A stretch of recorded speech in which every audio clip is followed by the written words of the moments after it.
واقع ہے. ٹولی مسجد کے بارے میں گزشتہ لیکچر کے اندر آپ کو جو ہے بات اپنی گفتگو پہنچا چکا ہوں. تو وہاں پر ایک اور مسجد ہے جو بہت ہی خوبصورت ہے. یہ مسجد مسجد رحیم خاں کے نام سے جانی جاتی ہے. یہ 2 دالانوں کے اوپر مشتمل ہے اور 3 کمانیں ہیں اس کی. اور ان کمانوں کی یہ کمانیں جو بنی ہوئی ہیں وہ سنگ موسیٰ میں بنی ہوئی. اور اس کی محراب بھی جو ہے بہت ہی خوبصورت ہے. اور اس کی تزئین اور اس کے باب الداخلے پر بھی جو ہے بہترین قرآنی خطاطی کا کام کیا ہوا ہے. یہ مسجد سن 1643 عیسوی میں بنی اور اس پر محراب پر جو ہے آیت الکرسی کی آیات کندہ کی ہوئی ہیں. جس خطاط نے یہ قرآنی آیات کو تحریر کیا ہے وہ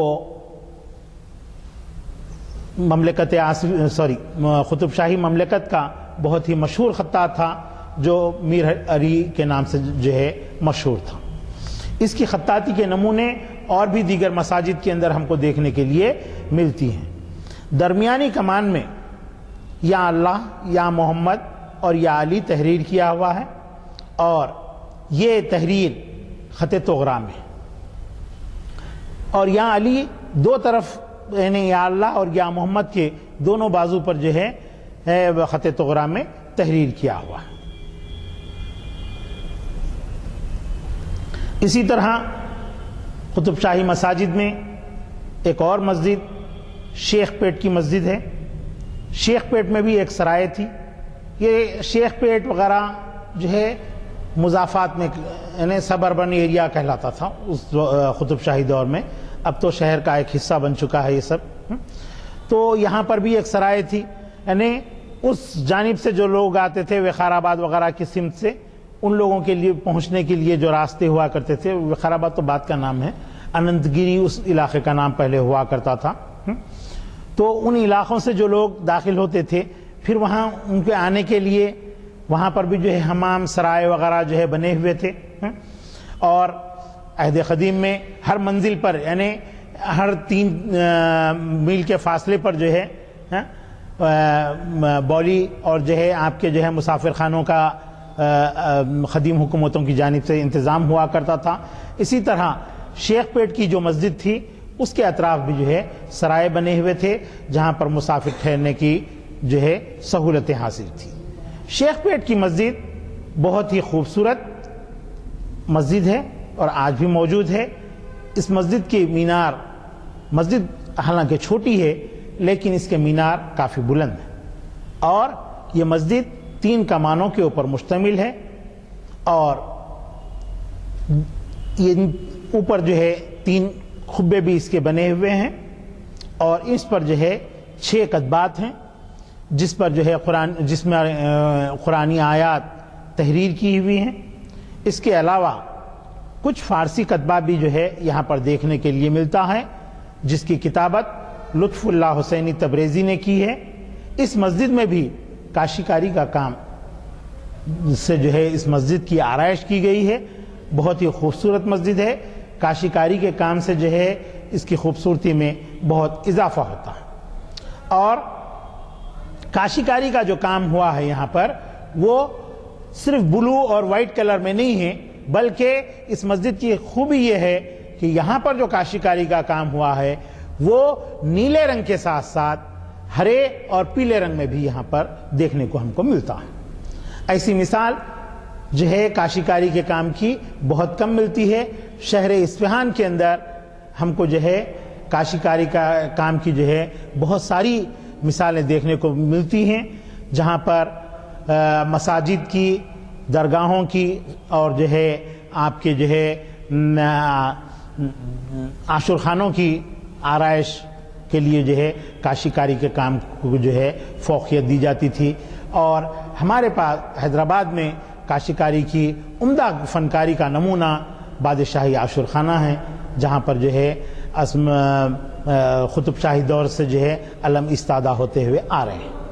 اور آج بھی آپ جا کر کے دیکھیں گے تو بس اس کام کے اندر ایسا محسوس ہوتا ہے، اگر ہم اس کو تھوڑا سا جھاڑ پونچھ دیں، صاف کر دیں، تو یوں محسوس ہوتا ہے کہ بس گزشتہ سال یہ کام کروایا گیا ہے کیا.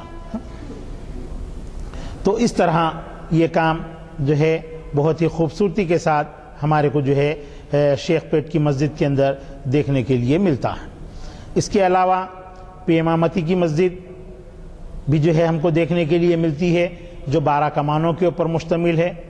مصطفیٰ خان کی مسجد جو 1560 میں تعمیر ہوئی، یہ مسجد بہمنی برج یعنی نئے قلعے کے پاس جو بہمنی برج ہوا کرتا تھا اس برج کے پاس جو ہے واقع ہے. اس میں 2 رواقے ہیں اور یہ مینار بھی، یہ مسجد بھی جو ہے 3 کمانوں کے اوپر مشتمل ہے.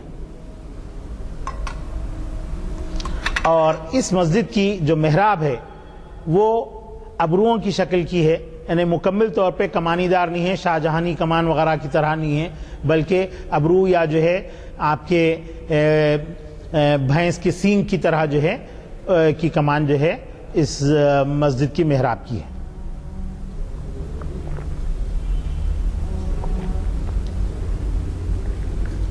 اسی طرح نئے قلعے میں ایک اور مسجد ہم کو ملتی ہے دیکھنے میں، وہ مسجد ملا خیالی کے نام سے جانی جاتی ہے. اس مسجد کی خصوصیت یہ ہے کہ یہاں پر جو کتبہ ہے وہ صدر الدین کے ہاتھ کا لکھا ہوا ہے، جو خطاطی کا بہت ہی نادر و نایاب نمونہ ہے.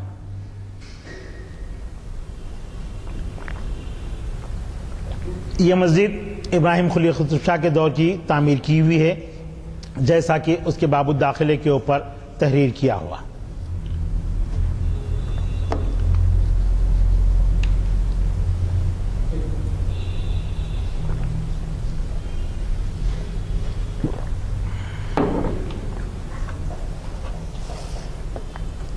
تو اس طرح گولکنڈہ کی یہ مساجد تقریباً کور ہو جا رہی ہیں، اور اس کے بعد ہم آگے بڑھتے ہیں تو حیدرآباد کا رخ ہوگا ہمارا. تو حیدرآباد کی جو سب سے قدیم ترین مسجد ہے وہ جامع مسجد ہے. یہ مسجد چار مینار سے قبل تعمیر ہوئی 997 ہجری میں. چار مینار 1000 ہجری میں تعمیر ہوا، تو اس سے 3 سال قبل جامع مسجد حیدرآباد تعمیر ہوئی. عام طور پر لوگ اس مسجد سے واقف نہیں ہیں. آج کل اس مسجد کو جامع مسجد شجاعیہ کہتے ہیں، جو چار مینار سے پہلے 4 کمان ہیں، 4 کمان سے بالکل متصل ہے. کتابوں کی دکانوں کے درمیان میں جو ہے بالکل یہ مسجد نظر نہیں آتی ہے. یہ حیدرآباد کی سب سے قدیم ترین مسجد ہے. 1597 میں اس کی تعمیر ہوئی، اور اس وقت کے امیر جملہ امین الملک نے اس مسجد کی تعمیر کی ہے. اس مسجد میں خطاطی کے بہترین نمونے ہیں، جو قبلہ رخ دیوار پر جو ہے خط تالیخ میں قرآنی آیات اس پر کندہ کی ہوئی ہیں، اور محراب کے اطراف سنگ موسیٰ میں جو خطاطی کے نمونے ہیں وہ خط نسخ اور خط سلس میں ہم کو دیکھنے کے لیے ملتے ہیں. اب عہد حاضر میں یہ خطاطی کے نمونے چونے سے اٹے ہوئے ہیں اور گرد اس کے اندر بھری ہوئی ہے، اس وجہ سے اس کی خوبصورتی متاثر ہوتی ہے. دوسری قدیم مسجد جو اسی مقام سے تھوڑے سے فاصلے پر واقع ہے وہ بیگم کی مسجد کہلاتی ہے. بالکل مکہ مسجد کے باب الداخلے سے تھوڑا سا اور پہلے نظامیہ طبی کالج کے دامن میں یہ واقع ہے. نظامیہ طبی کالج تو بعد کے ادوار میں جو ہے تعمیر ہوا. یہ مسجد خوبصورت رواقوں کے اوپر مشتمل ہے، اور اس کی چھت 3 حصوں میں منقسم ہے. اس کے مینار بہت ہی سادہ ہیں. محراب کی کمان جو ہے 4 پتھروں پر مشتمل ہے، اور اس کے اطراف قرآنی آیات تحریر کی ہوئی. اس کے علاوہ حیدرآباد میں کئی اور مساجد ہم کو دیکھنے کے لیے ملتے ہیں، جیسا کہ سید آباد کی مسجد ہے. لوگ اس کو سعید آباد کہتے ہیں، دراصل یہ سعید آباد نہیں ہے بلکہ سید آباد ہے. حضرت میر مومن استرابادی جو حیدرآباد کے آرکیٹیکٹ رہے ہیں، یہ ان کے نام سے موسوم ہے. سید آباد چونکہ ان کو سید صاحب کہا جاتا تھا. میر دراصل سید ہوتے ہیں، سید کو ہی فارسی میں جو ہے میر کہا جاتا ہے. تو سید آباد انہی کا بسایا ہوا ہے، اور وہاں کی وہ جو مسجد ہے اجالے شاہ کی مسجد جس کو آج ہم کہہ رہے ہیں، وہ مسجد سید آباد ہے، وہ انہی کی تعمیر کی ہوئی ہے. بہت ہی خوبصورت مسجد ہے. اسی طرح میر پیٹ تھوڑا اور آپ آگے بڑھ جاتے ہیں تو ہمارا نواحی علاقہ کہلاتا ہے. وہ وہاں پر میر پیٹ یعنی میر مومن کے نام سے ہی ہے. وہ بھی میر پیٹ میں بھی جو مسجد ہے وہ مسجد بھی جو ہے حضرت میر مومن صاحب قبلہ کی تعمیر کی ہوئی ہے. لیکن یہ اس مسجد میں جو ہے شیعہ حضرات ہی نماز ادا کرتے ہیں. اور یہاں مسجد کے میں جو کتبات ہیں اس میں جو ہے سنگ موسیٰ پر درود لکھے ہوئے ہیں، جس میں جو ہے درود اور سلام جو ہے ائمہ شیعہ ائمہ پر بھی جو ہے درود و سلام بھیجا گیا ہے.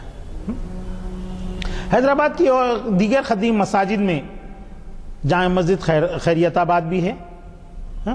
یہ مسجد سن 1612 عیسوی میں تعمیر ہوئی. خیرت النساء بیگم جو ہے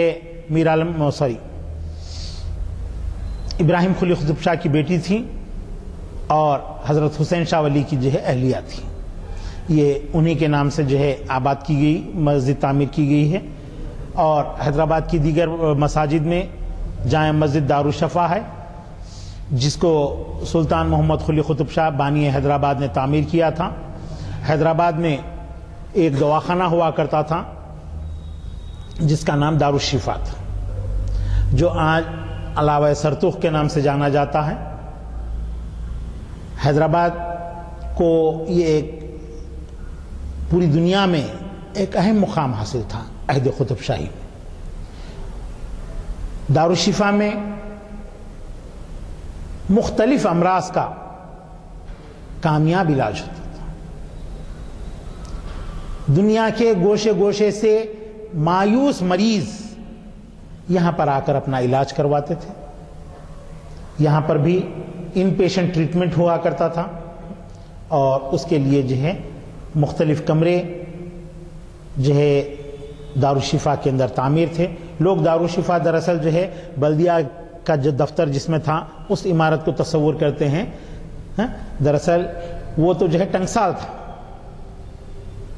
وہاں پر قطب شاہی دور میں ٹنگسال رہا. بعد میں یہ ٹنگسال سلطان شاہی میں منتقل ہوا، جس کو اب گاؤ خانے کی عمارت کہتے ہیں. یہ عمارت آج بھی موجود ہے جس میں گائے بیل بھینس وغیرہ جو ہے بنی جاتی ہیں. لیکن ٹنگسال دوسرا جو منتقل ہوا تو وہاں پر منتقل ہوا تھا. تو میں یہ عرض کر رہا تھا کہ دارالشفا کے اندر جو ہے بے شمار کمرے بنے ہوئے تھے. مریضوں کے لیے علیحدہ کمرے تھے، ڈاکٹرز کے لیے علیحدہ کمرے تھے، اور مریضوں کے ساتھ جو لوگ دور دراز ممالک سے یا دور دراز علاقوں سے آتے تھے ان کے ٹھہرنے کے لیے بھی علیحدہ کمرے بنے ہوئے تھے. تو کافی کثرت سے جو ہے لوگ اس دواخانے سے استفادہ کرتے تھے. تو اس دواخانے کے لیے ایک مسجد بنائی گئی تھی جو مسجد دارالشفا کے نام سے آج جانی جاتی ہے، اور اس کے سامنے کھلا میدان آپ کو دیکھنے کے لیے ملتا ہے. تو اس میں بھی آپ دیکھ سکتے ہیں وہاں پر بھی جو ہے کاشی کاری کے کام میں جو ہے آپ کو نادر علی وغیرہ جو ہے تحریر کیا ہوا ملتا ہے. تو اس طرح دارالشفا کی مسجد بھی جو ہے قطب شاہی دور کی مسجد ہے. اور اس کے علاوہ اپل میں بھی ایک قطب شاہی دور کی ایک بہت ہی قدیم اور وسیع مسجد ہے جس کو سلطان عبداللہ قطب شاہ نے تعمیر کرایا تھا. اور حیات نگر کی مسجد سے کے کو تو تقریباً سبھی لوگ جانتے ہیں. حیات نگر کو حیات بخشی بیگم نے جو ہے تعمیر کیا تھا. یہ حیات بخشی بیگم کے تعلق سے اگر آپ لوگ نہیں جانتے ہیں تو دو جملے اس کے بھی عرض کر دیتا ہوں. یہ قلی قطب شاہ کی بیوی، عبداللہ قطب شاہ کی ماں، محمد قطب شاہ کی ماں اور جو ہے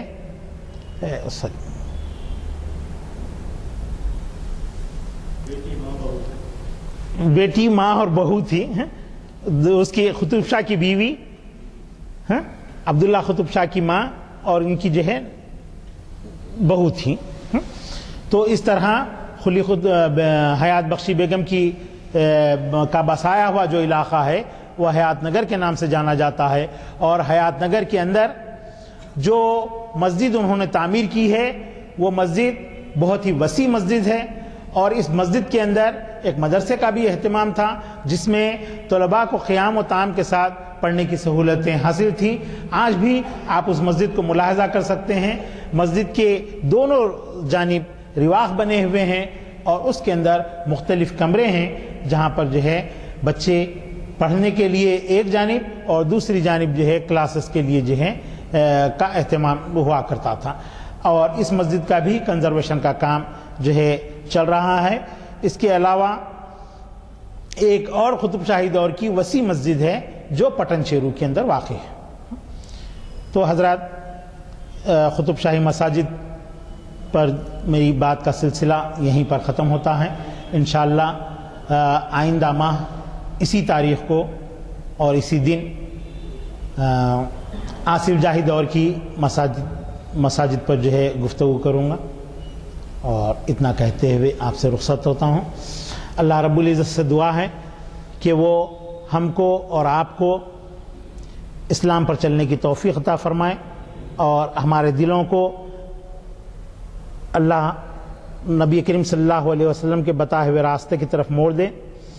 اے اللہ ہمارے گناہوں کو معاف فرمائیے، اے اللہ ہماری خطاؤں کو درگزر فرمائیے، اے اللہ جو کوتاہیاں ہم سے ہو رہی ہیں انہیں معاف فرمائیے، اے اللہ جو بیمار ہیں انہیں شفا عطا فرمائیے، اے اللہ جو بے روزگار ہیں ان کے روزگار کا بندوبست فرمائیے، اے اللہ جو لڑکیاں بن بیاہی بیٹھی ہوئی ہیں اللہ ان کے نکاح کا بندوبست فرمائیے، اے اللہ جو بیمار ہیں انہیں شفا عطا فرمائیے، اے اللہ جو لوگ بے قصور جیلوں کے اندر محروس ہیں اے اللہ ان کی رہائی کا بندوبست فرمائیے، اے اللہ جو ادارے مسلمانوں کی فلاح و بہبود کا کام کر رہے ہیں، تعلیم و تربیت کا کام کر رہے ہیں، اے اللہ ان کو صبر و استقامت عطا فرمائیے اور ان اداروں کو پروان چڑھائیے. صلی اللہ تعالی علی خیر خلقہ وآلہ واصحابہ اجمعین برحمتک یا ارحم الراحمین والحمد للہ رب العالمین.